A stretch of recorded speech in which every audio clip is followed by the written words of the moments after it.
Indian context में gifts का आदान प्रदान एक आम बात है। हम सभी अपने फ्रेंड्स या रिलेटिव्स को विभिन्न social occasions, festivals, marriages, birthdays आदि पर गिफ्ट्स देते हैं।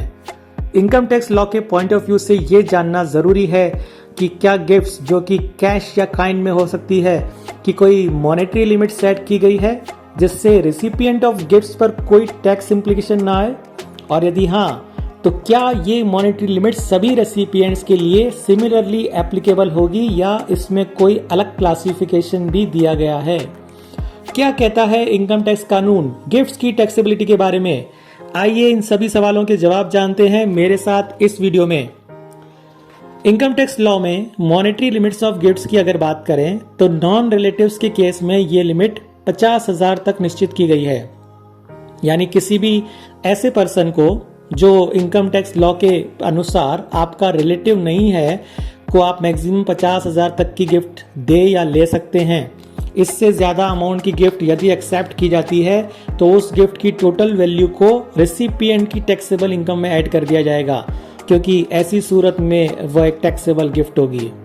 अब यहाँ पर यह भी समझना इम्पॉर्टेंट है कि कोई भी पर्सन आपका रिलेटिव है या नहीं, इस बात का निर्धारण इनकम टैक्स के प्रोविजंस के अंतर्गत दी गई रिलेटिव शब्द की डेफिनेशन से होगा, न कि आपके रिसिपिएंट के साथ एक्चुअल रिश्ते से।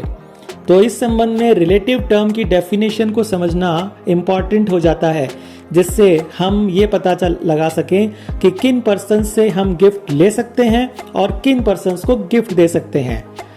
आपको बताता चलूं कि जहां पर नॉन रिलेटिव्स के केस में मैक्सिमम 50,000 तक की गिफ्ट ही अलाउड है, वही रिलेटिव पर्सन के केस में किसी भी अमाउंट की गिफ्ट एक्सेप्ट की जा सकती है, यानी बिना किसी मॉनेटरी लिमिट के।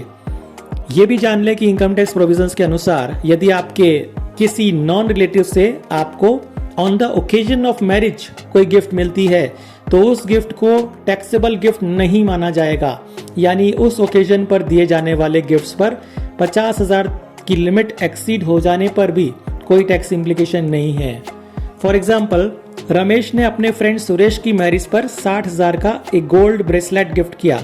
यहाँ पर सुरेश रमेश का रिलेटिव नहीं है, लेकिन चूंकि मैरिज ओकेजन पर दी गई गिफ्ट है इसलिए इस गिफ्ट को नॉन टैक्सेबल माना जाएगा।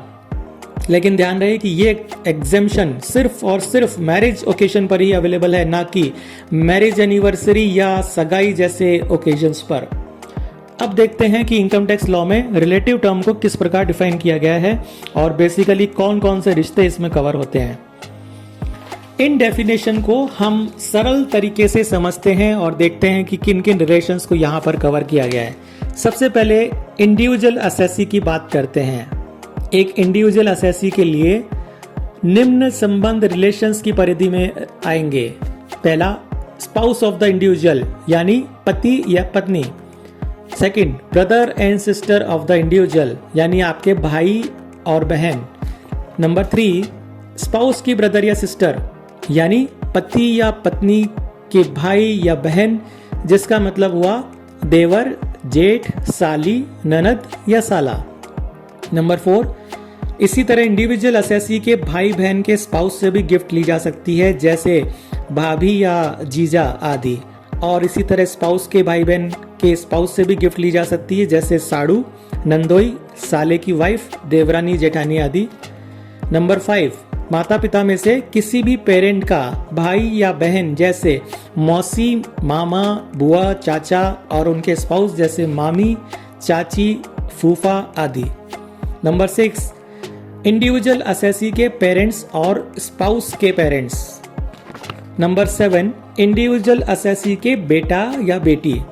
नंबर 8, दादा, दादी, परदादा और परदादी।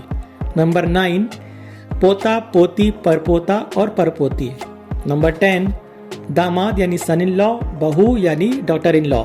नंबर 11, पोते की पत्नी, परपोते की पत्नी, पोती का पति, परपोती का पति।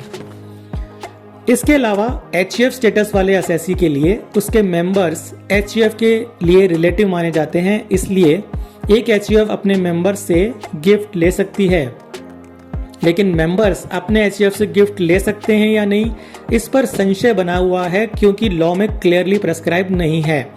इस बारे में और ज़्यादा जानकारी के लिए आप मेरा अर्लियर वीडियो देख सकते हैं, जिसमें मैंने मेंबर्स ऑफ एचयूएफ के कॉन्टेक्स्ट में रिलेटिव टर्म पर डिटेल में चर्चा की है और कुछ प्रोमिनेंट केस लॉज भी वहां पर डिस्कस किए हुए हैं। तो इस तरह हमने देखा कि इनकम टैक्स के अनुसार आप किन किन रिलेटिव से गिफ्ट ले सकते हैं या दे सकते हैं बिना किसी मॉनेटरी लिमिट और टैक्स इम्प्लीकेशन के।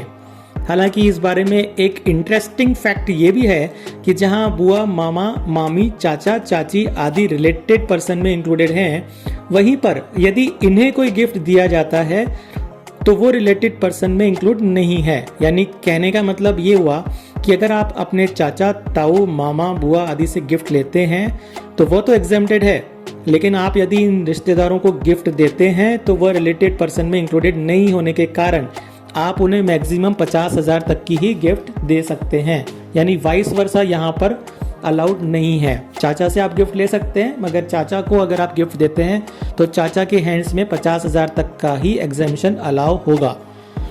नॉन रिलेटिव से प्राप्त गिफ्ट मैक्सिमम 50,000 तक ही टैक्स फ्री मानी जाती है, लेकिन जैसा मैंने आपको बताया कि मैरिज ओकेशन पर दी गई गिफ्ट इस अमाउंट से एक्सीड होने पर भी टैक्स फ्री होगी।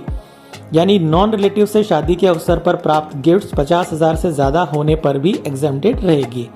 गिफ्ट कैश या काइंड कुछ भी हो सकती है और इमूवेबल प्रॉपर्टी गिफ्ट करने के केस में रजिस्टर्ड गिफ्ट डीड एग्जीक्यूट करना जरूरी है।